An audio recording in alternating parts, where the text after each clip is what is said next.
closely together. This Methodist church is in partnership with St Mary's Church of England, parish church, Episcopal church probably in the United States.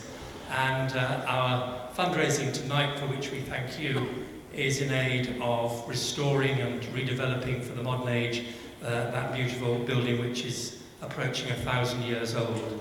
So two churches work together in mission and ministry. We work well with the Baptist church locally and also with the local synagogue. So this is a community where we all work closely together.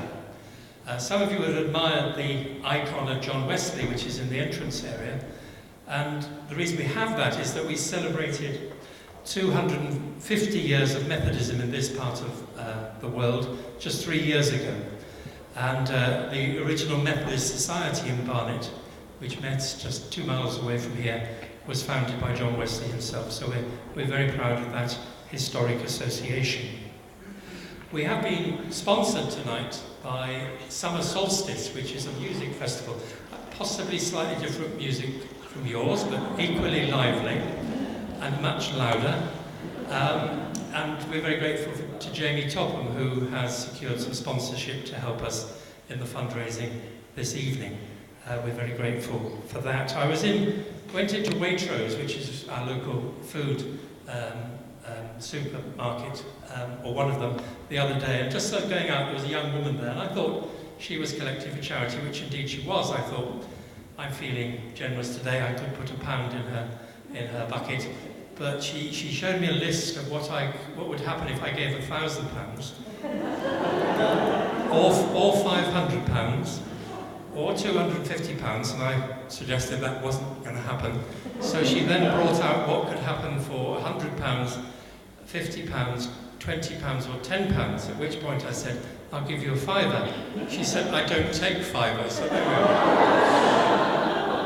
But we do. But thank you all already. Many of you have been very generous. And James, the rector, will be speaking at the end to remind you of this. And if you have a really good time, which I know you're going to, then you might like to give a bit more on the way out, or if you crept past very carefully past all the stewards on the door. So we're looking to raise a good sum of money this evening. This is a fabulous show. It's only the second. You did it last night in Watford. I think that was the premiere in this country. So it's only the second night. So there's still expensive seats on the second night. We're looking forward to it enormously, and we thank Carol and Dirk for writing it and creating it, and all the people who made it possible. Thank you so much. I think, is it Dirk or Carol's going to? Well, thank you so much. Thank you for the wonderful welcome to be here. We are delighted to be with you, and we are so excited to see all the seats filled, and we're very grateful. We want to say thank you for the dinner to those who helped with that.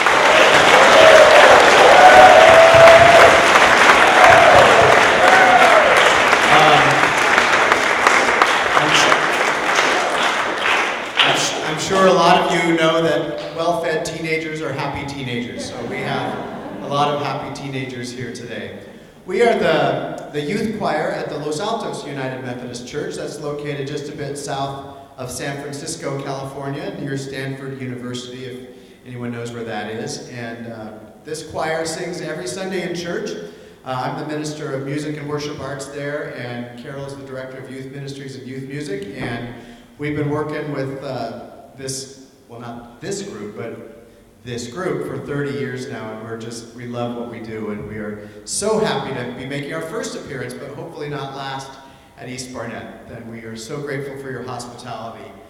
This show is a show that Carol and I wrote as a response really to a lifetime of God's call in our lives and Jesus' call in our lives. And we believe that when Jesus calls us, and when we really look inside to what that means, and when we really attempt to answer that call, we are called sometimes into some uncomfortable places, because those are the places where Jesus goes. Jesus doesn't just stay with those of us who find ourselves comfortable, but Jesus is with the lonely and the least and the lost. And we believe that Jesus calls us to be there too. And so in the course of this show, we examine what that means to follow the cross into some difficult places. And so you might find yourselves feeling a little bit uncomfortable for a bit, and that's okay. It's okay to follow your faith into places of discomfort. And I actually invite you to think about that. If you feel uncomfortable, think about why you feel uncomfortable. Think about what it is God is calling for you to do. And then don't stay there. Come with us to a place of hope, a place of promise, a place of joy, because that's what faith is. Faith is not just being uncomfortable and not just being comfortable, but faith is about facing difficult issues in life and then finding the hope, finding the joy, finding the promise through God's love. And that's what our message is, that's what our hope is for all of us. And we are so delighted that you're here. Ask to make sure you turn off your cell phones. I should have said that before the inspiring speech, but turn off your cell phones. And we do have a website, starfiresingers.com, and we are live streaming all of our shows online. And I want to say hi to the folks all around the world who are watching. And so if you want to see it again, you can look at our itinerary and tune into another show. So thank you for coming. Thank you for your faith, your faithfulness. Thank you for your hospitality and for such a beautiful and wonderful church. We present to you now JustiX.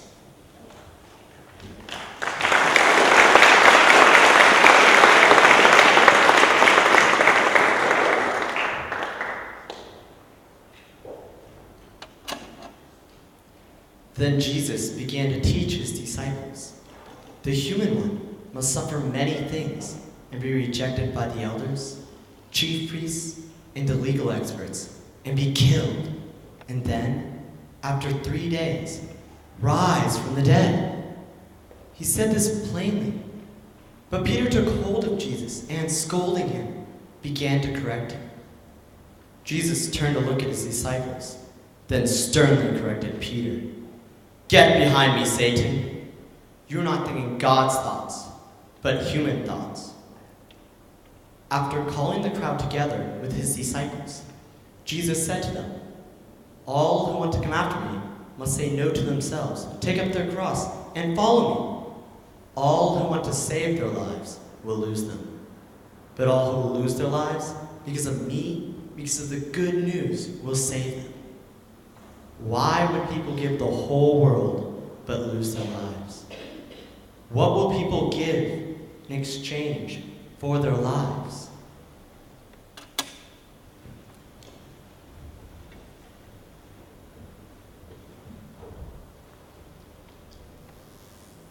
What is that supposed to mean? How am I supposed to live like that? What does that mean? Say no to yourself, take up your cross, and follow me. How are we supposed to do that? To understand, you have to understand the cross. Exactly. That's my problem. I don't understand. How can I take up my cross if I don't even understand the cross Jesus took up? Follow the cross. Look more closely at it. See where it takes you. See where it takes us? Yeah, look at it, examine it, take it apart. It'll lead you to answers. Wait, what's happening? Remember, follow the cross. See where it takes you.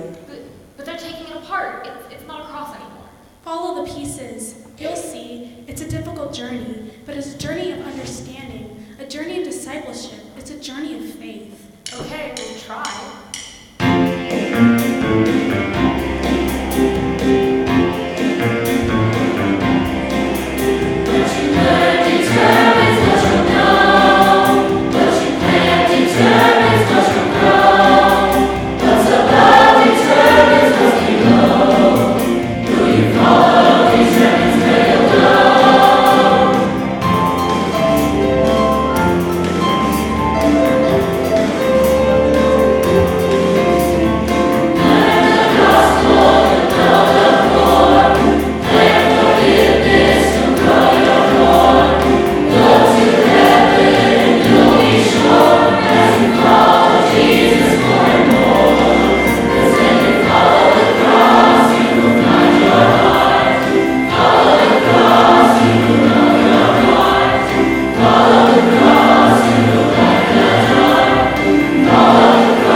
where are we going to end up? That's part of the journey. You don't know where you'll end up until you begin. But that's scary.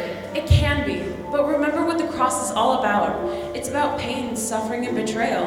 But it doesn't end there. Always remember that it's about love. And always remember that you'll never be traveling alone.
Luke 14:12-14. Then Jesus said to the person who had invited him, "When you host a lunch or dinner, don't invite your friends, your brothers and sisters, your relatives, or rich neighbors. If you do, they will invite you in return, and that will be your reward. Instead, when you give a banquet, invite the poor, the crippled, the lame, and the blind, and you will be blessed because they can't repay you. Instead, you will be repaid when the just are resurrected."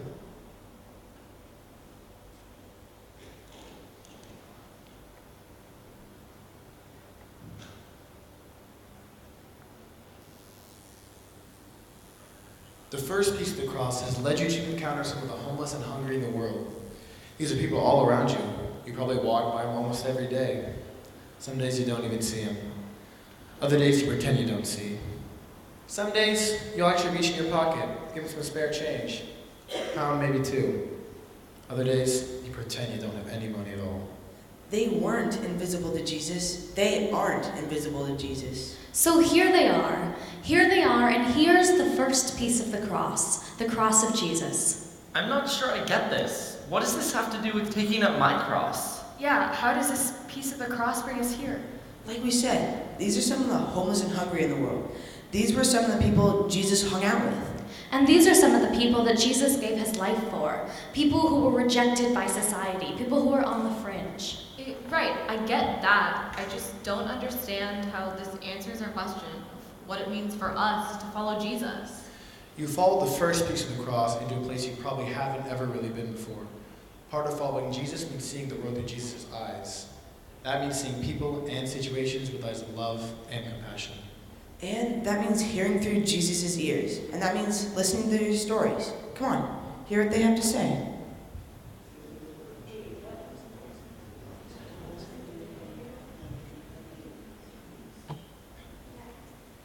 I live mostly on the northeast side of town, near the warehouse district. I mean, that's my spot, where my stuff is. Sometimes I'll get a bed in the shelter, but you have to get up early for those. They fill up fast.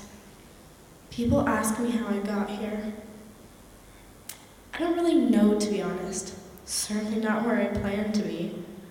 All I know is at night I get so scared. I don't know where to look for help or for safety. I don't think I can trust anyone anymore. I live under the overpass. I sleep there most nights. I call the bridge 1023. There's this woman that stops by, helps me out sometimes, buys me coffee, a hot meal every now and then. She calls the bridge 1023. I think that's because that's the day she first learned it's where I live. I don't know, just sort of stuck for a name. How I identify it from all the other overpasses that look just like it. I walk over to Starbucks most mornings. I'll sit outside and count coins people give me until I have enough to buy a cup of coffee. People give me their change, but Sometimes they drop foreign coins onto the table. I wonder what they think I'm gonna do with those. Most of the time, they don't look at me, and they almost never talk to me. I live in the part of the city that people call shame. Well, there's other names. There's the more official names the street signs say. But most people call it shame. And it is a shame.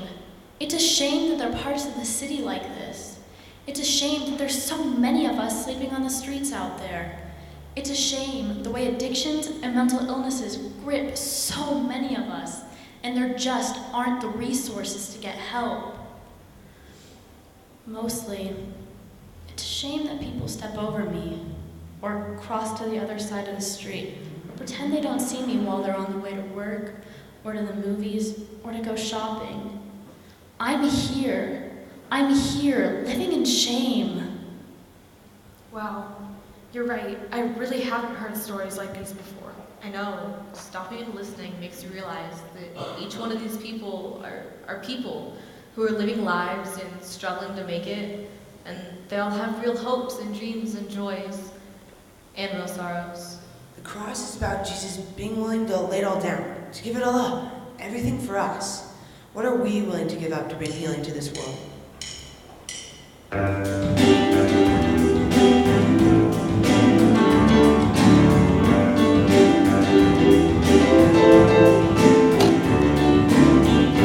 living in a warehouse, northeast side of town.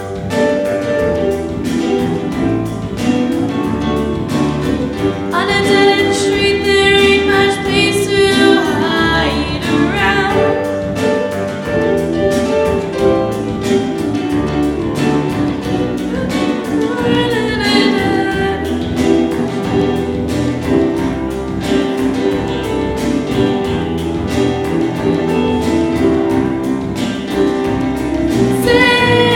Sanity, but I know, still living in a warehouse, northeast side of town.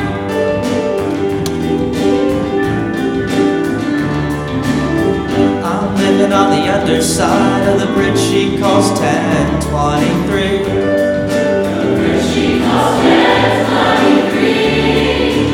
I can't call it home, can't call it safe. It's all I've got for me.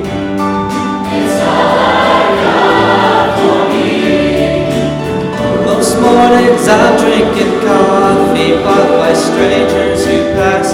They leave foreign coins, but they never will last.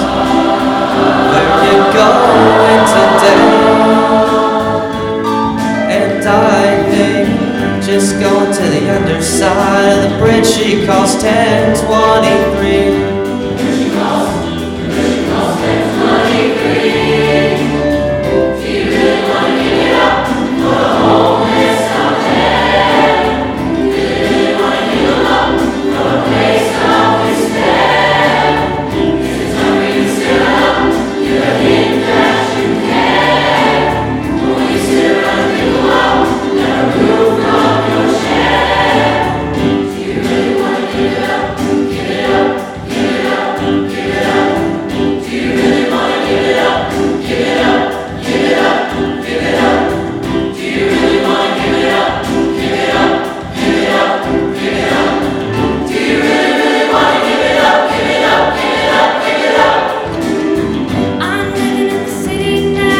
up, give it up, give it up, give it up.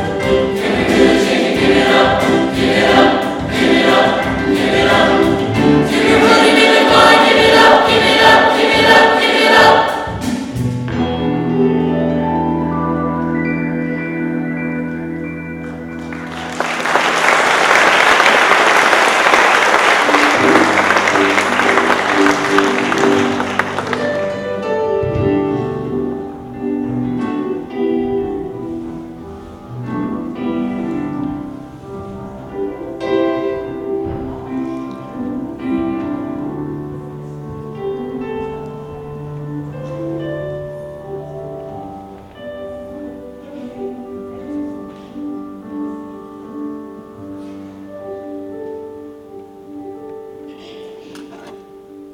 Isaiah 41:10. Don't fear, because I am with you. Don't be afraid, for I am your God. I will strengthen you. I will surely help you. I will hold you with my righteous, strong hand.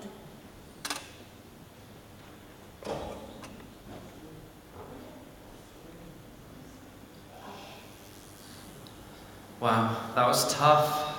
That's a hard question. Do you really want to give it up? I know. What does that really mean, anyway? I mean, Jesus' disciples give up everything to follow him. Is that what that's about? Maybe it's about giving up our preconceived notions, really seeing the homeless, really listening to their stories. Or giving up our excuses. That can be so scary. That scripture from Isaiah, don't fear because I'm with you, that can be good to remember. It can bring a lot of comfort. Well, what's next? Where's the next piece of the cross taking us? The second piece of the cross has led you to the grim truth of slavery. Slavery? Didn't that end 150 years ago? Sadly, no, not at all. In fact, there are more slaves living worldwide today than at any point in human history. More than when the Hebrew people were slaves in Egypt. More than when Africans were kidnapped and brought to the United States against their will. The slave trade is one of the fastest growing industries in the world, a $32 billion business. There are more than 27 million people enslaved around the world today. At least 27 million people being completely controlled by another person, suffering beatings or threats of beatings, being forced to do things for someone else's selfishness and greed. But that's all over in countries we've barely heard of. Places we'll never go to. There's nothing we can do about it here. Well, yeah, that's what a lot of people think, but really, that's not true at all. What do you mean? Well, first of all, it's happening all around us. We just don't see it. But every big city has more human trafficking going on than you guys can even imagine. Right. It happens in the United States. It happens in places like the Philippines and Cambodia. It happens in Europe, like in the Netherlands. It's everywhere. But no matter where it is, there's plenty we can do about it. And it happens to all kinds of people. Men, women, adults, and children. People in developing countries, people in the most developed countries, and everywhere in between. Wow, 27 million. I don't know, those numbers are completely overwhelming. They are, but the first step is to put a face to each number, to see each number as a person who's suffering. I guess it's like what we found with the homeless people. When we stopped to look at them, to be with them and hear their stories, they stopped being a statistic. They stopped being someone we can ignore. They became real. Well, that's definitely also true of the women, the children, and the men who are victims of human trafficking and slavery. They are very real, and they are suffering every day. They are, and it might seem like they're invisible to us, but that's because we haven't learned where to look, what to see, or even what to listen for. When we hear their stories, our hearts break for them. Our hearts break with them.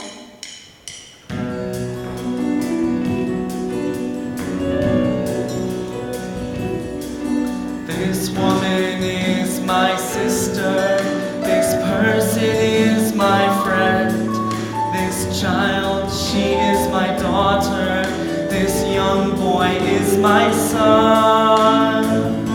So don't turn away from the face that you see. He may be just 1 in 27 million, but he's everything to me.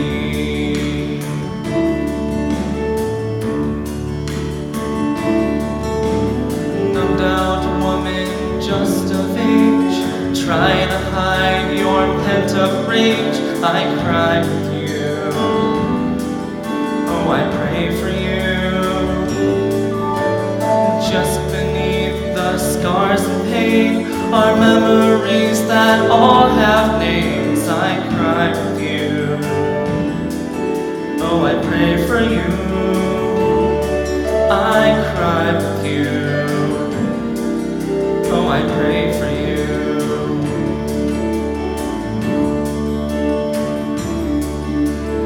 Weary man, we talk your shame, spirit, soul, and limbs in chains. I cry with you.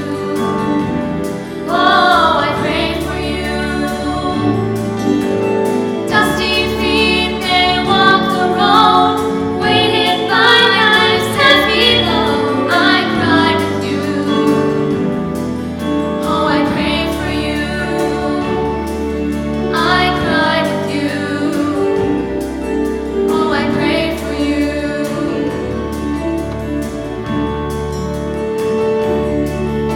This woman is my sister, this person is my friend, this child, she is my daughter, this young boy is my son.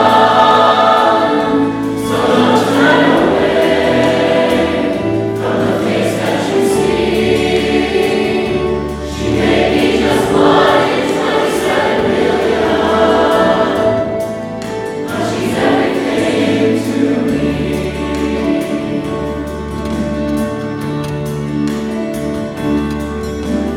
Little one so broken down, used and beat and passed around. I cry with you.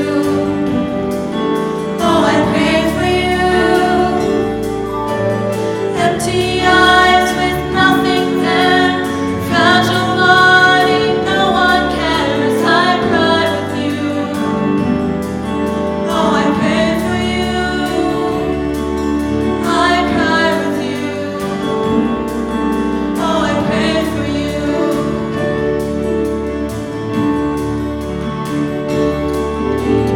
Child of God and Son of Man, both tortured by the human hand, I cry with you.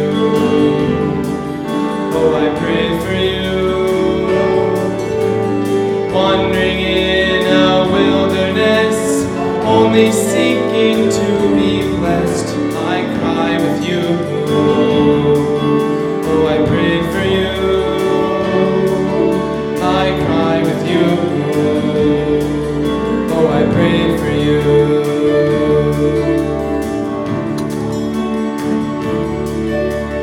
Broken worlds, painful lives, shattered dreams, hungry eyes, darkness grips, mighty veins, where to turn, so afraid. This woman is my sister, this person is my friend, this child, she is my daughter, this young boy is my son. So don't turn away from the face that you see. She may be just 1 in 27 million, but she's everything to me. She may be just 1 in 27 million, but she's everything to me.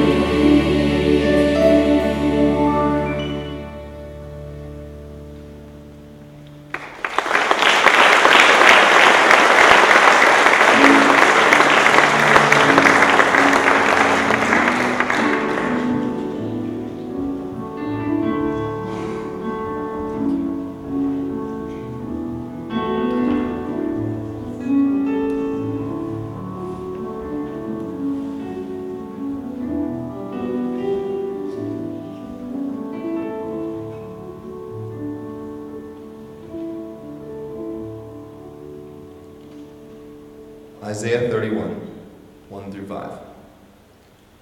Doom to those going down to Egypt for help. They rely on horses, trust in chariots because they are many, and on riders because they are very strong. But they don't look to the Holy One of Israel. They don't seek the Lord. But God also knows how to bring disaster. He has not taken back his words. God will rise up against the house of evildoers and against the help of those who do wrong. Egypt is human, not divine. Their horse is flesh, not spirit. The Lord will extend his hand. The helper will stumble. Those helped will fall, and they will all die together.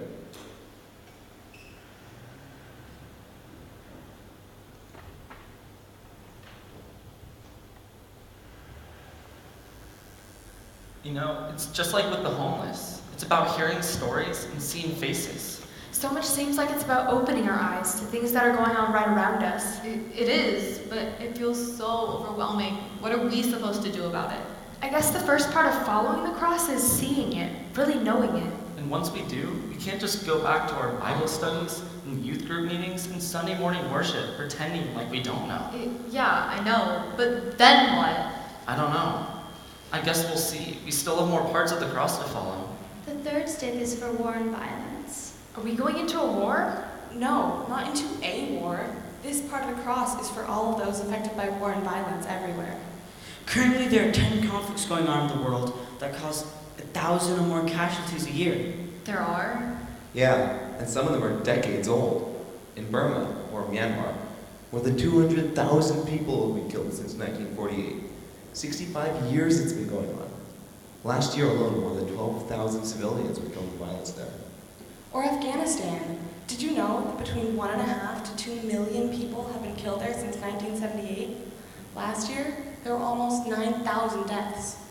Or there's the Mexican drug war. Well, that's not really a war. It's not? More than 86,000 people have been killed in that conflict since 2006.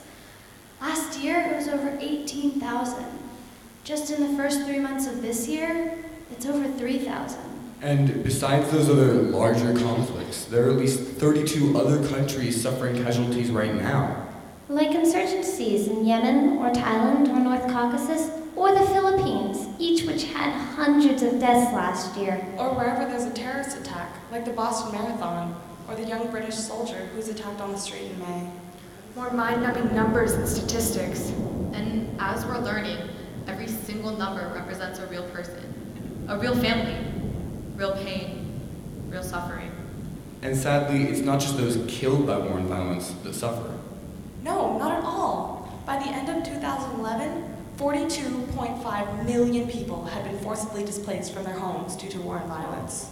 And every minute of every day, 8 people leave everything behind to escape war, persecution, or terror. Every minute. Some of these conflicts have been going on for generations. Some are new flaring up of old hostilities. Some are brand new conflicts. But in every case, wars fought over religion or ethnic tension or political struggles or anything else ultimately impact those who have no power, no control, and no say in the conflicts at all. And that is where the cross leads us.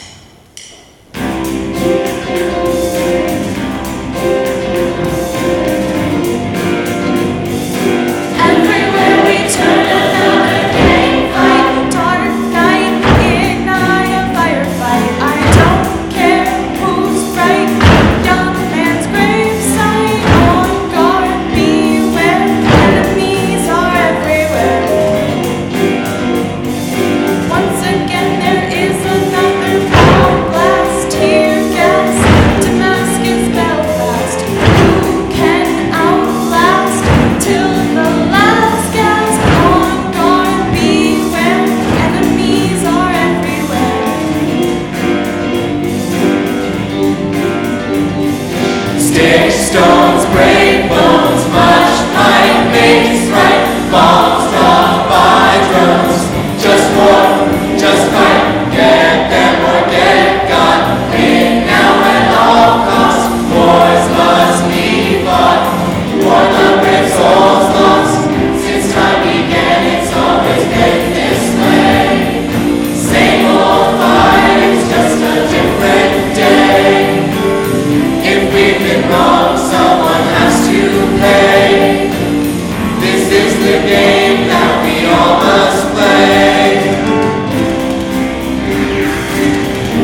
scared. It's our nightmares, you know they're out there. On guard, beware, enemies are everywhere. Don't waste time, you know you have to make war, settle score, close door, uproar. Beat them before they beat us more. On guard, beware, enemies are everywhere. Sticks, stones, break bones, much might makes right. Bombs dropped by drones, just war, just hype. Get them or get got. Win now at all costs. Wars must be fought for the big souls lost. Since time began, it's always been this way. Same old fight, it's just a different day. If we've been wrong, someone has to pay. This is the game that we all must play. Since time began, it's always been this way. Same old fight, it's just a different day. If we've been wrong, someone has to pay. This is the game that we all must play.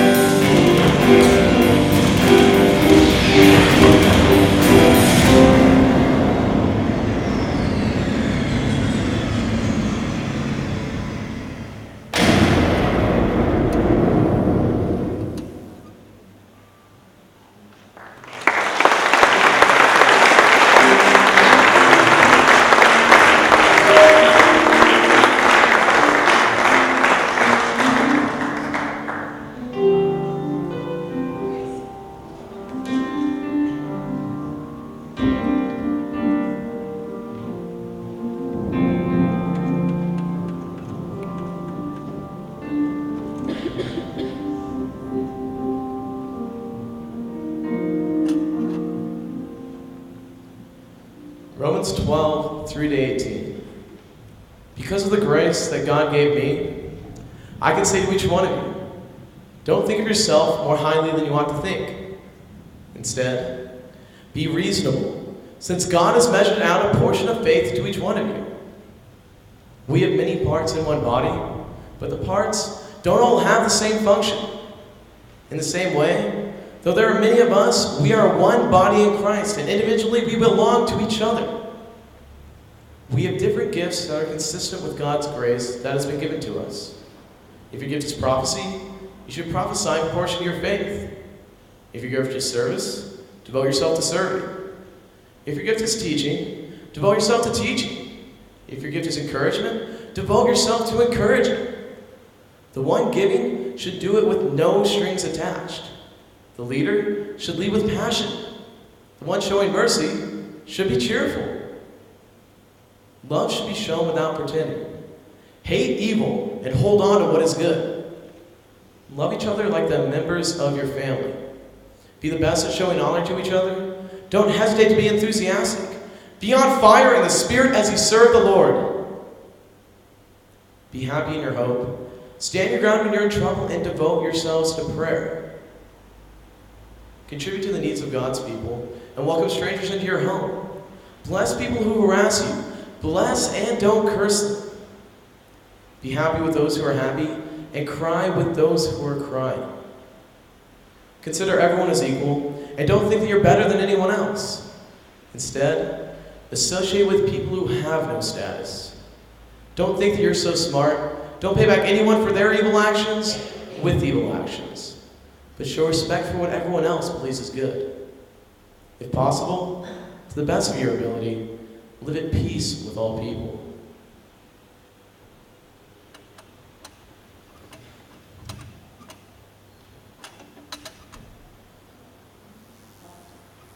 That's so gay. She's so ugly. She's so hot. Muslims are all terrorists. Jews are so stingy. Christians are incredibly judgmental. That's not very feminine of you. People on welfare are so lazy. She is way too skinny. He's such a retard. What are you guys doing? You're being so cruel. If you'd seen what we've seen so far, you wouldn't be saying such vicious things. This is also petty and stupid compared to what we've just seen. That's what I'm saying. I mean, there's homelessness, trafficking and slavery, and violence going on all over the world, and all of you are just judging people based on superficial prejudice. Oh, that's the thing. These are all examples of how it is easy for people to fall into this trap of labeling each other and judging each other. This is where most of all those other problems start, with prejudice and discrimination. And before we know it, we're painting others with the broad strokes of bigotry and stereotyping, which make it so much easier to hate. And then we can hate all the people who aren't just like us. And we can draw lines. And put up walls. And keep people out. And keep ourselves safe. And that's why war starts. That's why people dehumanize other people. That's why the homeless beg for another meal. That's why they don't have a place to sleep at night. Yeah, I can see how it's all connected. And it's why part of the cross leads you here. It leads you into the middle of hate speech, which can be as small as calling someone a name, or as huge as labeling a whole race or religion with a derogatory smear. But the freedom that Jesus brings is only freedom if it's available to everyone. Justice can't happen where there is prejudice and discrimination. Discrimination and prejudice make us blind to each other. Make us shut each other out. Make us slaves to our own hatred and narrow-mindedness. Freedom won't happen until we break down those walls.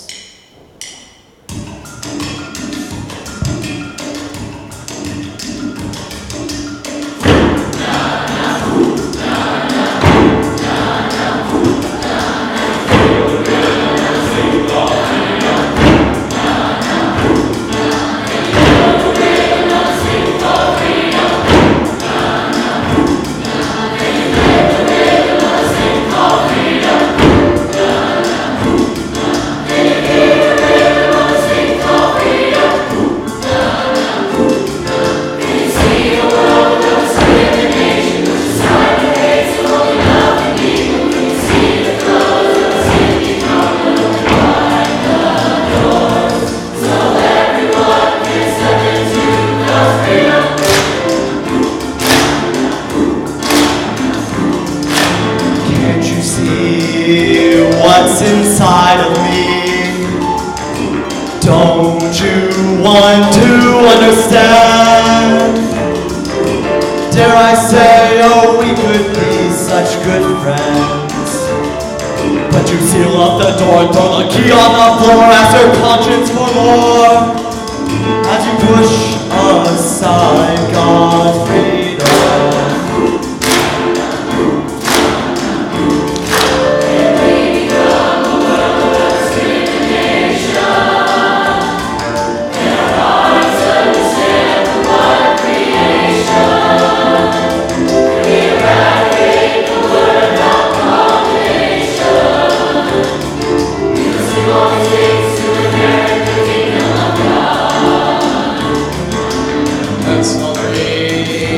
Of a different world, where justice truly wins for all, where God's love breaks the chains of human suffering, and love lights the way through the black and the gray as we reach out and pray, with our eyes upon God's freedom.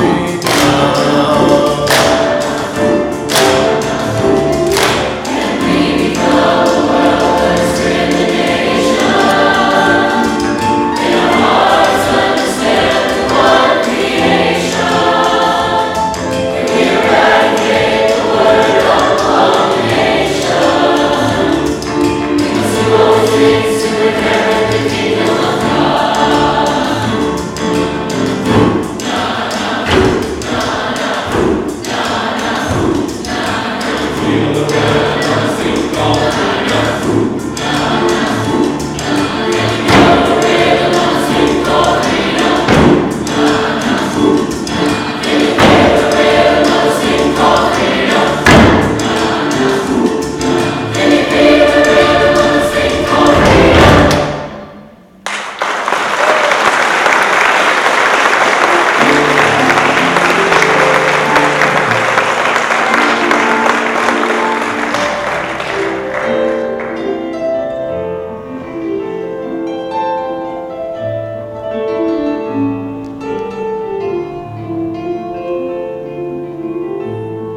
45. Now when the human one comes in his majesty, and all his angels are with him, he will sit on his majestic throne. All the nations will be gathered in front of him. He will separate them from each other, just as a shepherd separates the sheep from the goats. He will put the sheep on his right, but the goats he will put on his left. Then he will say to those on his right, "Come, you who will receive good things from my Father. Inherit the kingdom that was prepared for you before the world began. I was hungry, and you gave me food to eat. I was thirsty, and you gave me a drink. I was a stranger, and you welcomed me.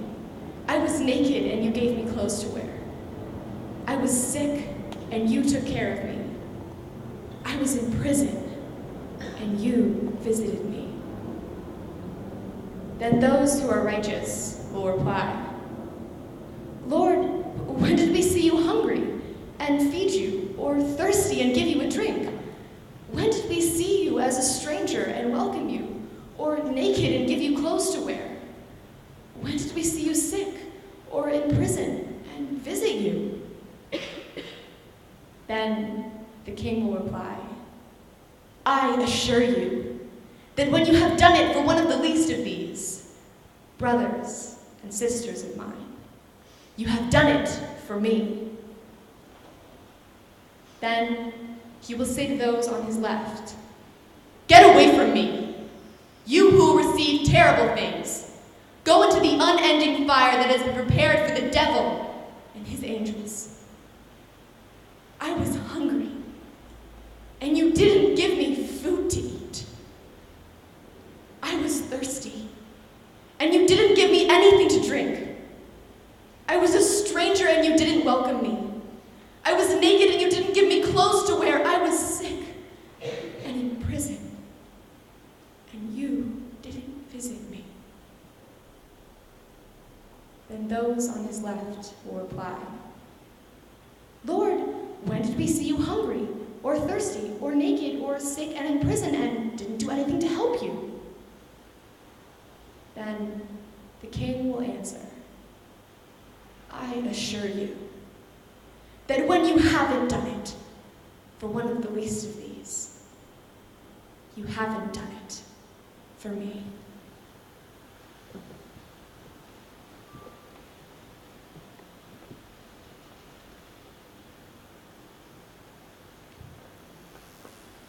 Well, this is exhausting and so discouraging. Homelessness, trafficking and slavery, war and violence, prejudice and discrimination. It's overwhelming. And there's another stick, another part of the cross still to hear. There is, although really, this part incorporates all the other parts as well. This is the stick of poverty. And everything you've seen so far, homelessness, slavery and trafficking, war and violence, prejudice and discrimination, all have roots in poverty. Poverty grips people. It's a prison that can feel impossible to get out of. Whether it's a single mother working 3 jobs to put food on the table for her children, or the migrant worker moving from place to find food to feed his family, or the children living in the dumps in Cambodia or the Philippines, poverty brings pain and struggle and heartache into people's lives. Brings hopelessness with it. And sickness and grief. And it leads people to desperation. It turns neighbor against neighbor, village against village, country against country. And the numbers are staggering.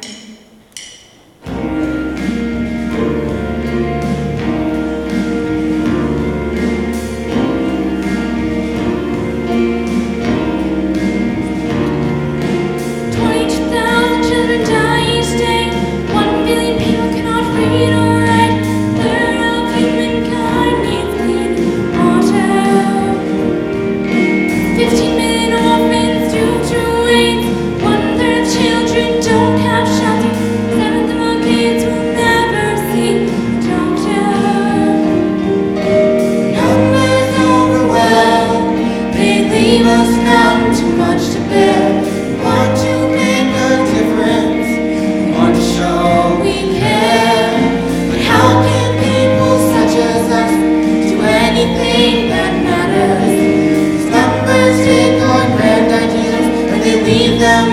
in tatters.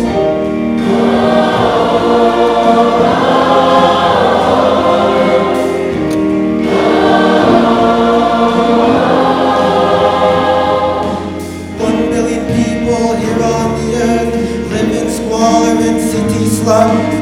28% of children are underweight. 20% of us consume 80% of resources.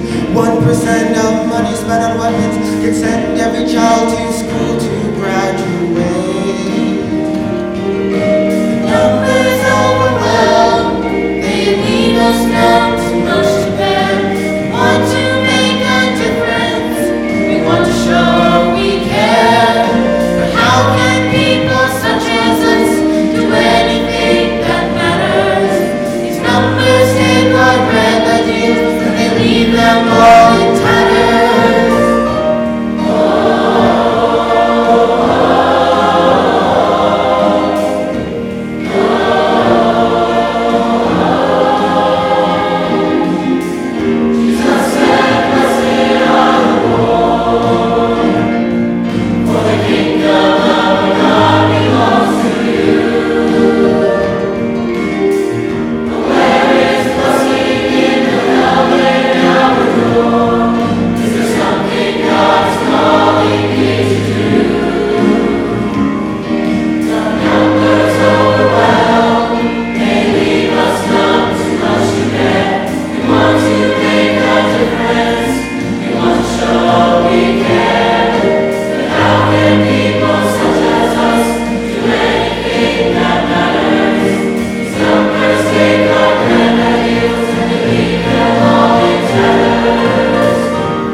This is also overwhelming. I know! We followed the cross, or pieces of the cross anyway, and all it's done is led us to some dark, depressing places. It just feels so hopeless.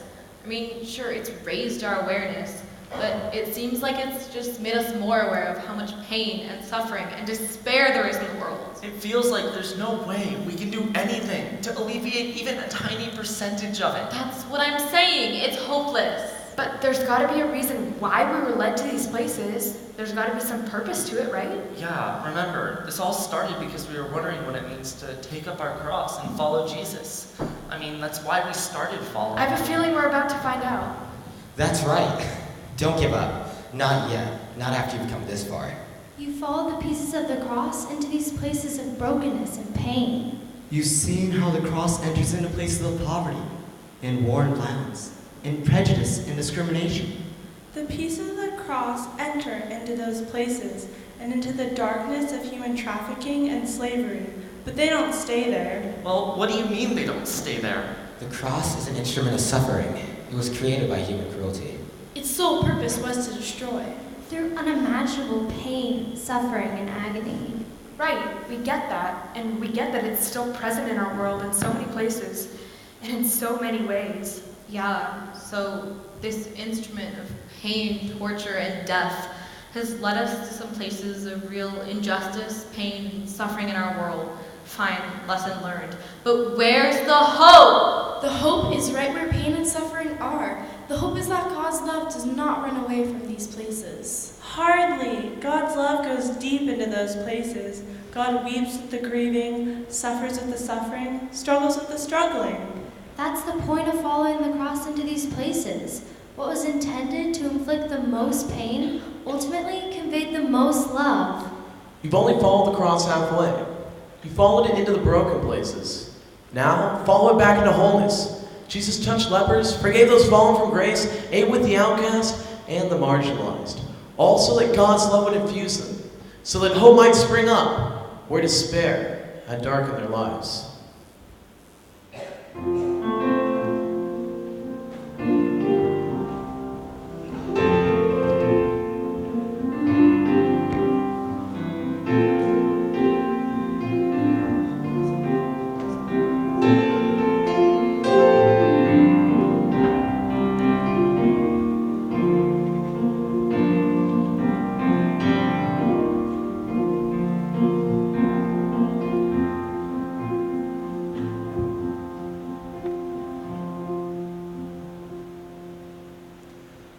Isaiah 58, verses 6 through 8. Isn't this the fast I choose, releasing wicked restraints, untying the ropes of a yoke, setting free the mistreated, and breaking every yoke? Isn't it sharing your bread with the hungry and bringing the homeless poor into your house, covering the naked when you see them and not hiding from your own family? Then your light will break out like the dawn, and you will be healed quickly. Your own righteousness will walk before you, and the Lord's glory will be your rear guard.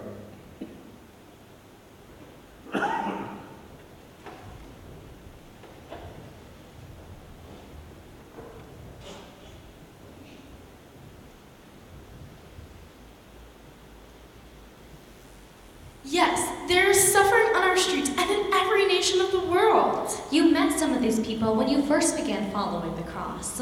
Well, they're still here. Only now, we're not just sorting out whatever spare change someone might throw our way. Now we've got a place where at least we'll know we'll get a good meal. All of this is a church social hall, transformed a few times a week into a warm, dry place where people can come and get a decent meal. You see, when the cross led people to see the faces on the streets, it touched their hearts. It moved them to take action. It's part of bold service and social justice. We have teams like this team here that go to where the need is and do things to alleviate some of the immediate need. And we have advocacy groups that study the issues and work to change the systems that lead to the needs in the first place. What it really is about is following the cross to where the hurt, the hungry, and the homeless are, and showing up. Showing up means bringing what we've learned, seeing through freshly opened eyes, and being willing to enter into the story, to see and to touch, and hear and feel.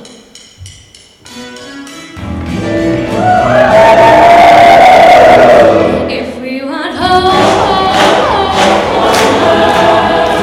if we want hope, sing over the cross,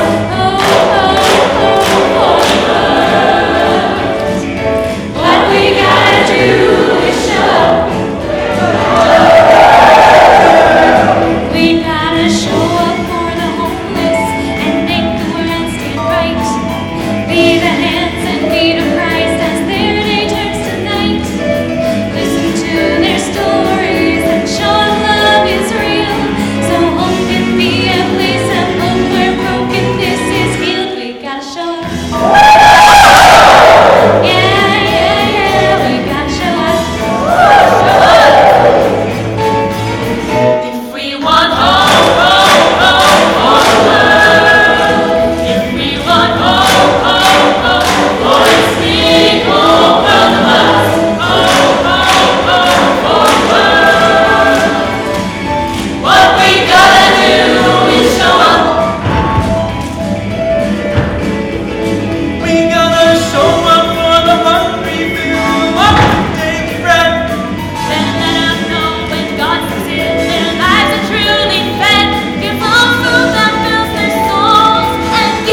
6:8. He has told ye, human one, what is good and what the Lord requires from you. To do justice, embrace faithful love, and walk humbly with your God.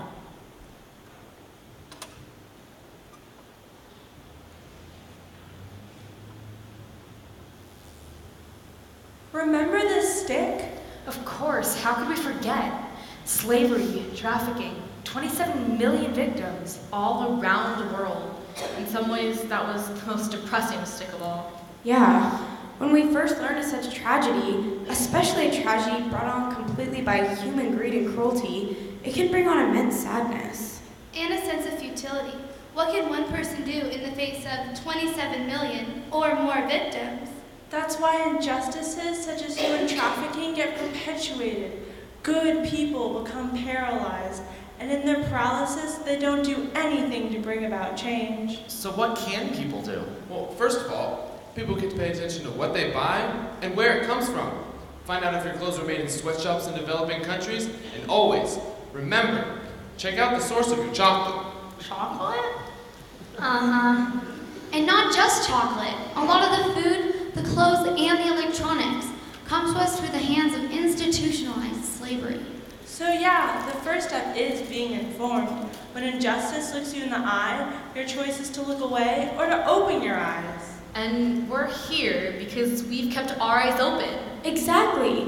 And once you've educated yourself about what you buy and where it comes from, you can open your eyes wider and see the people, the real, living, breathing, dreaming, hoping people, all affected by trafficking and slavery. And then you see the hope.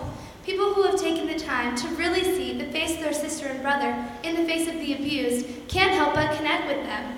And there are organizations with their feet on the ground, helping rescue the victims of trafficking, helping fight for the laws to protect men, women, and children. There are missionaries working every day to create viable and sustainable means for people to support their families so that they don't see selling their daughters and sons or themselves as the only way out of their poverty. People who follow the cross into and then through and out of the bondage of human trafficking and slavery live according to the call of the prophet Micah. He has told you, human one, what is good and what the Lord requires of you, to do justice, to embrace faithful love, and to walk humbly with your God.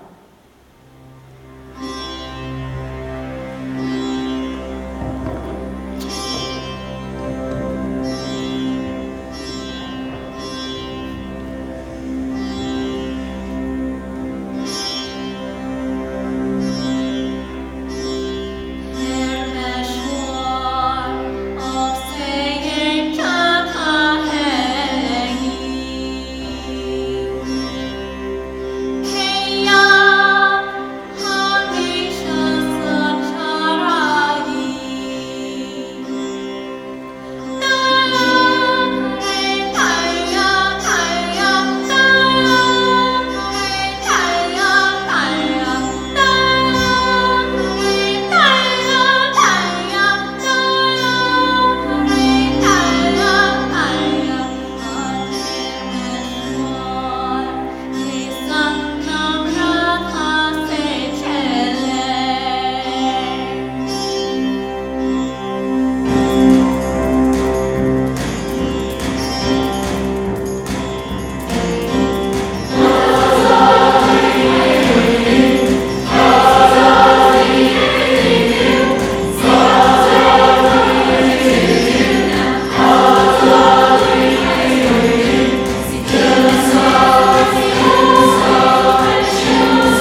Matthew 5:9. Blessed are the peacemakers, for they will be called the children of God.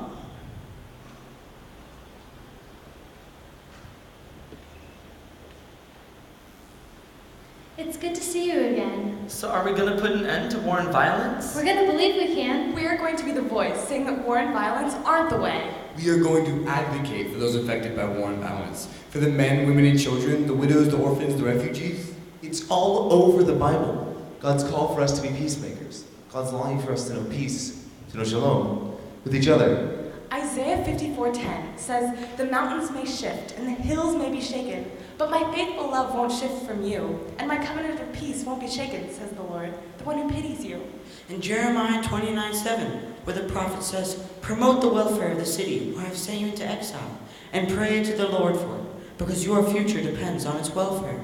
God calls us, as part of God's covenant people, to the community of Shalom. God calls us to constantly be expanding our vision of this community, to welcome the exile, the outcast, the alien, to live in covenant with each other, just as God lives in covenant with us. Jesus summed it up best when he said, "Blessed are the peacemakers, for they shall be called the children of God."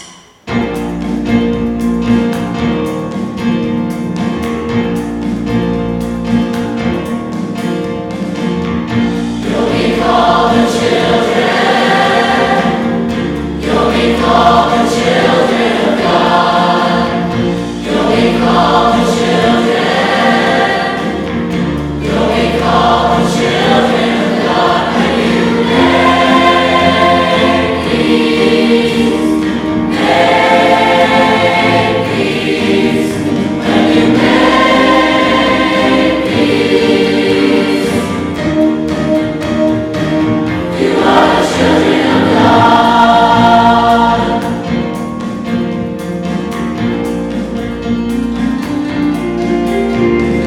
Peace must be made, worked at, not discovered. Peace comes when God's justice is recovered. Peace is what we do with one another. When we live as God's children, sister, brother, we are called to be makers of peace. Hatred, war, and violence must cease. Jesus said to practice what we preach. To be the hands and feet of Christ to each. You'll be called the children. You'll be called the children of God. You'll be called the children. You'll be called the children of God when you make peace. Make peace. When you make peace. You are the children of God.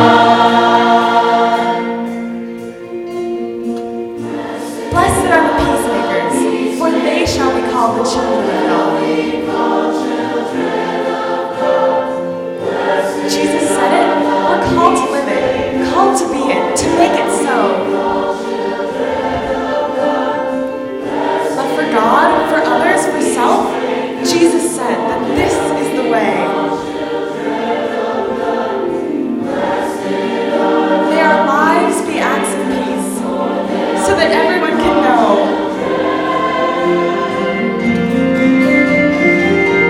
You'll be called the children. You'll be called the children of God.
Galatians 3:28. There is neither Jew nor Greek. There is neither slave nor free, nor is there male or female. We are all one in Christ Jesus.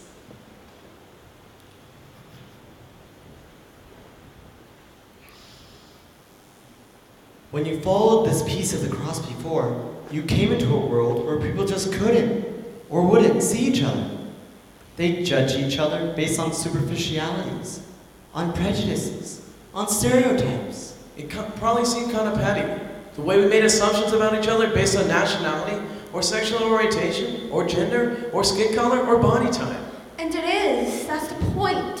It's totally superficial. And yet so many of the other things we've seen on this journey, slavery and trafficking, war and violence, even homelessness and poverty, can trace many, if not all, of their roots back to discrimination, prejudice, hatred, and fear. People put other people in boxes, in categories, and then treat them according to their intolerant perceptions. The people in power think the only way to hold on to their power is to keep other people out of it, to keep them in their place. Which all too often means keeping them oppressed, beaten down, subjugated. But again, that's not how God views things. That's not how he views the human community. 1 Samuel chapter 16 verse 7 says, God doesn't look at things like humans do. Humans see only what is visible to the eyes, but the Lord sees into the heart. And it is even more basic than that. In the first chapter of Genesis, it says God created humanity in God's own image. In the divine image, God created them. Male and female, God created them. God makes no distinction. We're all created in God's image. And Jesus makes it very clear when he says in the Gospel of Matthew, don't judge, so you won't be judged. So our call is first to live how Jesus calls us to live. Not judging others, welcoming others into the Shalom community. Believing as Paul wrote, there is neither Jew nor Greek. There is neither slave nor free, nor is there male and female. For we are all one. And then we are called to reach out to those who know the tyranny of prejudice, discrimination, hatred, and judgment, and help them rise again. We can be like the phoenix, rising from the ashes. We can take our old selves, the ones that hated others, who judged without knowing, who try to isolate and separate based on looks, gender, race, and religion, and leave those old selves behind. Let them be the ashes. Yes, and by leaving them behind, we can rise together, all of us. We can rise together and find hope and healing.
6, 20 and 21. Then he looked up at his disciples and said, "Blessed are you who are poor, for yours is the kingdom of God. Blessed are you who are hungry now, for you will be filled. Blessed are you who weep now, for you will laugh."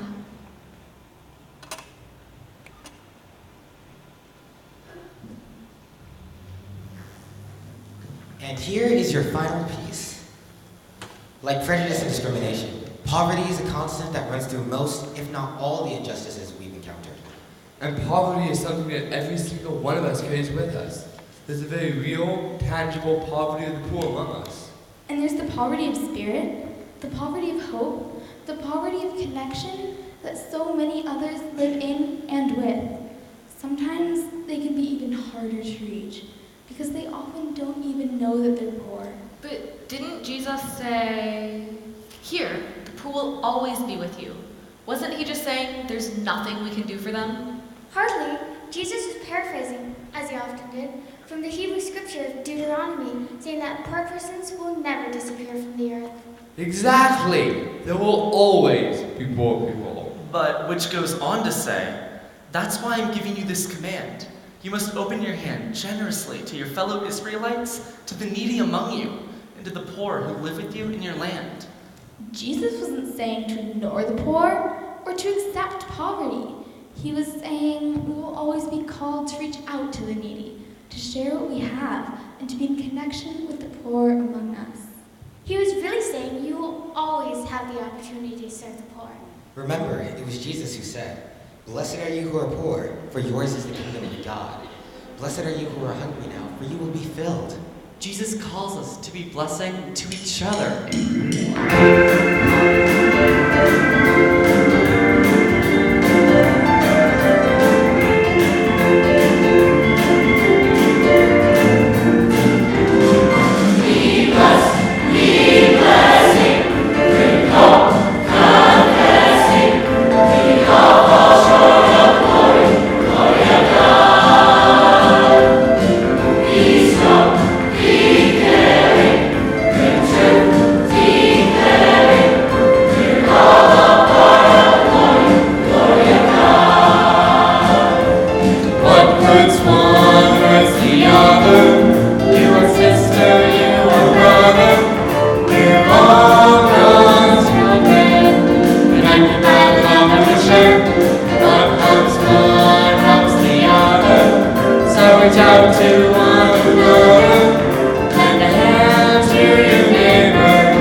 I get it. Now the cross is complete. We follow the cross into places where people are hurting, suffering, broken. Where injustice has caused people great pain and extreme hardship. Yes, the cross is a symbol of that brokenness. And yet, God's love didn't shy away from going into that brokenness. Or even suffering with the broken, the lost, the abandoned, the marginalized? I think that's the point. That's what taking up the cross means. It means following Jesus into places where we might not want to go. But places where God's love is most needed. And where God may be depending upon us to shine the light of that love. Exactly. Because you see, that very same cross, which once symbolized the brokenness and suffering and humiliation of crucifixion, that very same cross, which was devised by the cruelest and most hard-hearted parts of humanity's imagination.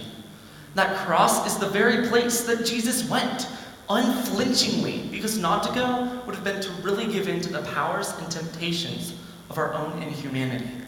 Jesus carried that cross and sacrificed himself on that cross so that it and we could know hope again. The hope that only comes when we've seen the faces of the struggling, acknowledged our own struggles, and we've seen the broken made whole again. Made whole by the power and the promise and the hope of God's unending love. No matter what, it is that hope, that promise, that love, which puts the pieces back together and calls us into the very heart of that love. The whole point of the cross, this cross, is that it isn't the final answer. Suffering, cruelty, hatred are no match for God's love. Right, because Jesus was willing to go to any lengths, even to be crucified on the cross, to show us that God's love will do anything for us. And then God's love couldn't be silenced or sealed in the tomb, even by that cross. God's love won. God's love wins. God's love wins and lives and keeps on loving through it all. We may feel like giving up, but God doesn't. God sees every one of us, every single one of us, as precious, as sacred children of God. God will never give up on any of us. When we think it's all over, when we think all hope is gone, it's only because we've forgotten that message. We've forgotten that it's from those darkest places that the light shines. It is from those places of despair that joy sings again. Because God's love is the song of joy, the light that shines in the darkness. God's love is the hope that springs from the hopelessness. Light shines, joy sings, hope springs.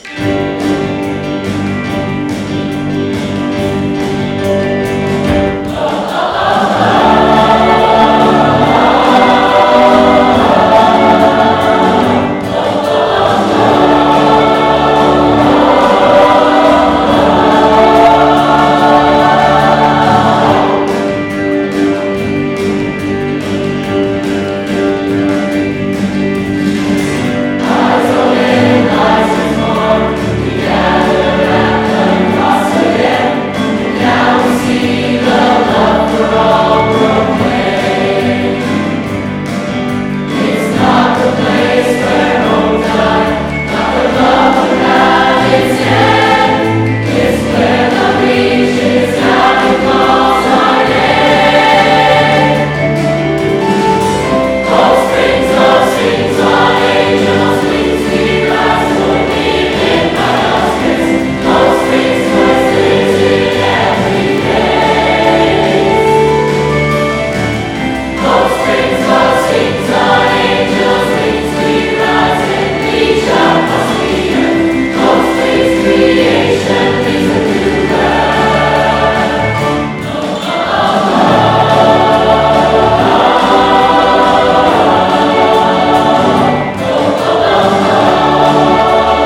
all about that journey and an evolution. It takes you into places that make you extremely uncomfortable, and that's a good thing. It's in those places that we are empowered to make change. Not because it makes us feel good, but because it is the right thing to do. I don't believe that justice is an option. And I'll tell you, before, when we were setting up tonight, my son said, "Mom, you've got to come here. You just need to take a minute." And I thought, in the craziness, I need to take a minute, but I know if he says, "You need to take a minute," I listen to that. And he brought me back into this room back here. Some of you may have been in that room. On the wall, there's posters talking about justice. It sounds like this church is committed to social justice, with posters about eradicating human sex trafficking and slavery, about dealing with the issues of Auschwitz, of war and violence. This is a church, and I know that you two, as churches together, are about social justice. Boy, did that make me proud today to stand with you guys. So I just know that it's really important to live out the words home, abundance, inclusion, freedom, and peace.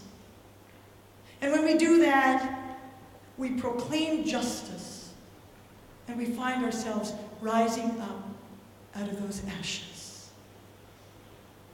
I know that someone from one of the churches would like to share. Here we go. Thank you all very, very much indeed. I think just another round of applause, please.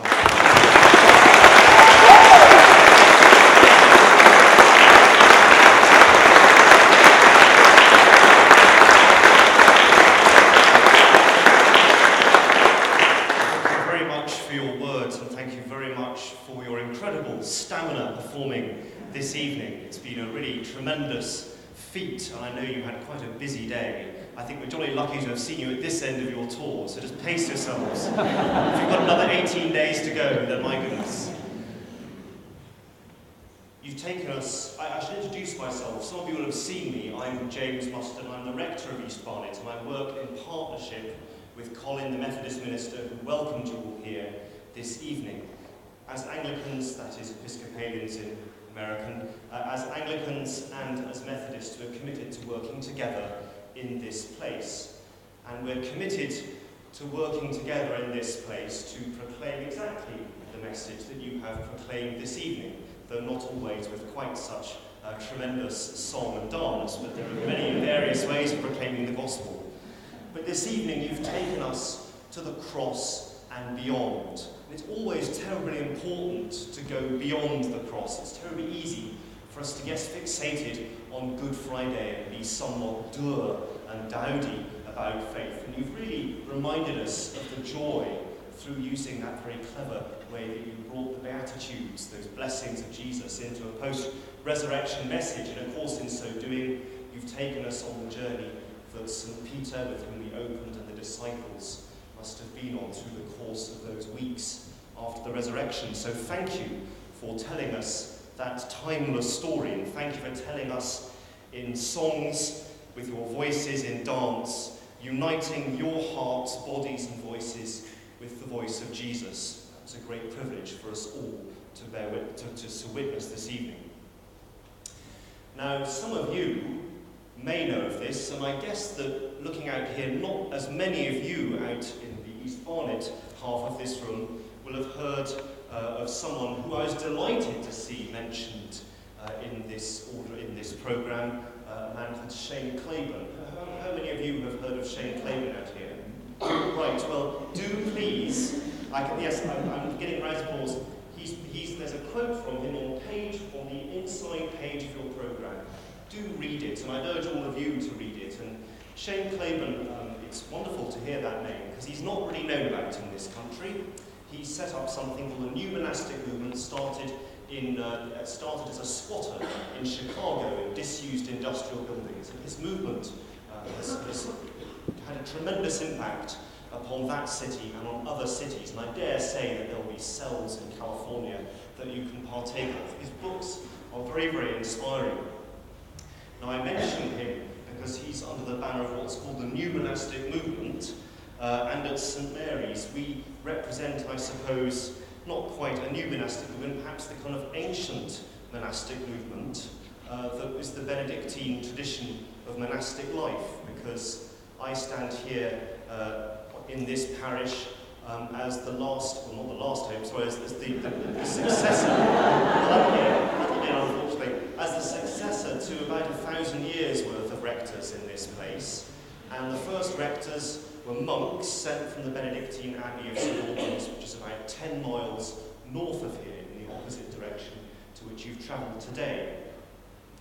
And those monks had a vision, which was to build a church in this place, and some of your party came and visited us. I'm sorry that you weren't all able to get there this afternoon, but some of your group have been there and they can tell you about it.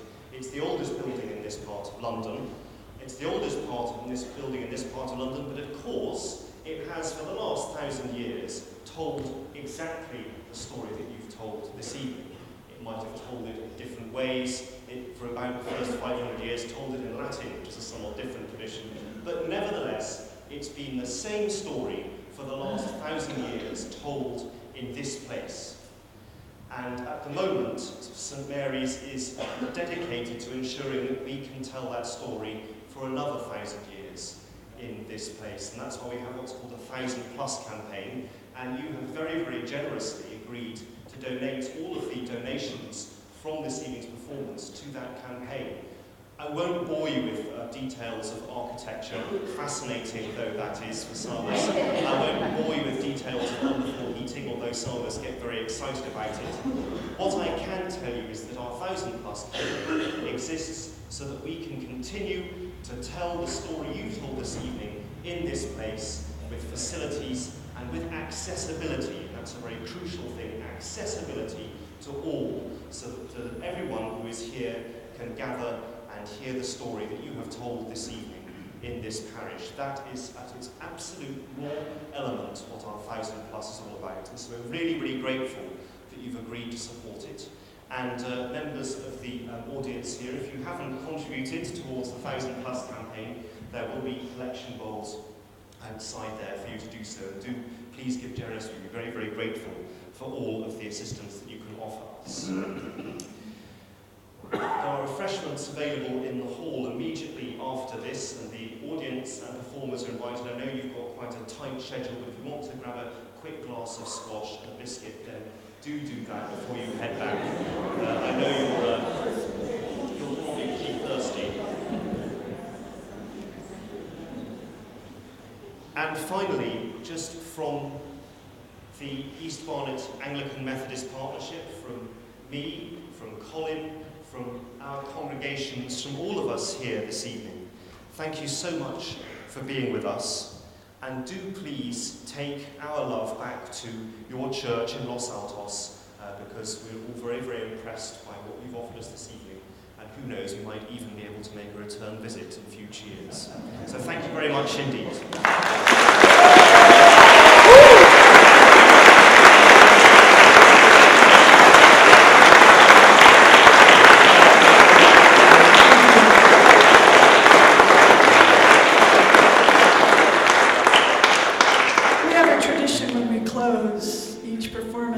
To invite any alumni who might be here worshiping with us to come forward to join us in our closing song. But I'd like to share with you who are here a little bit about this song.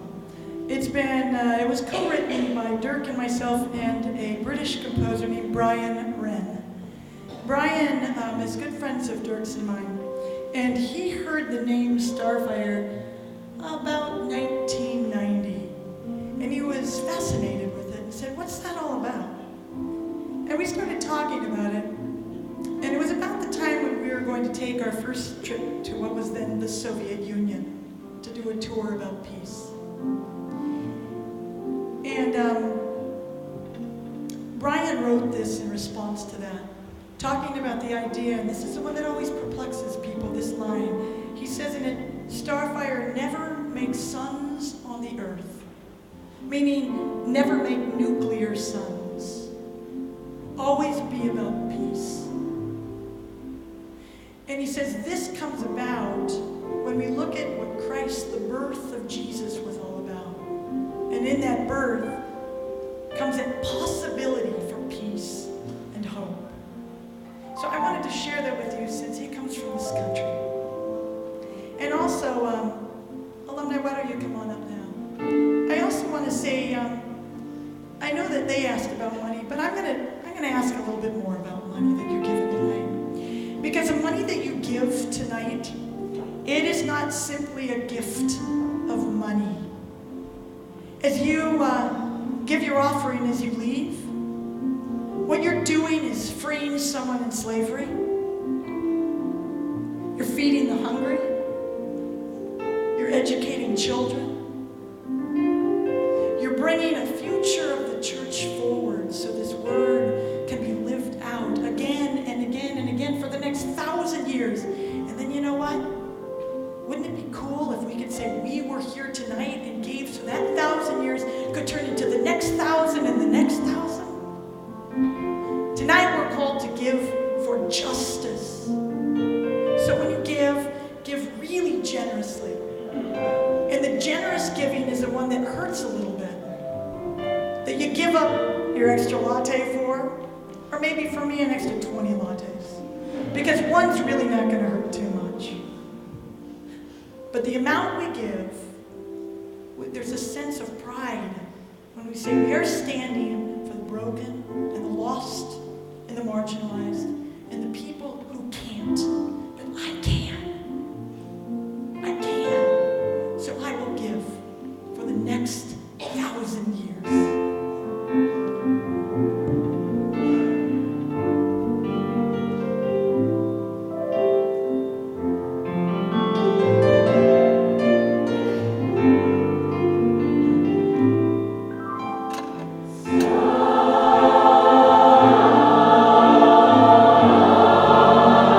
Starfire.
up.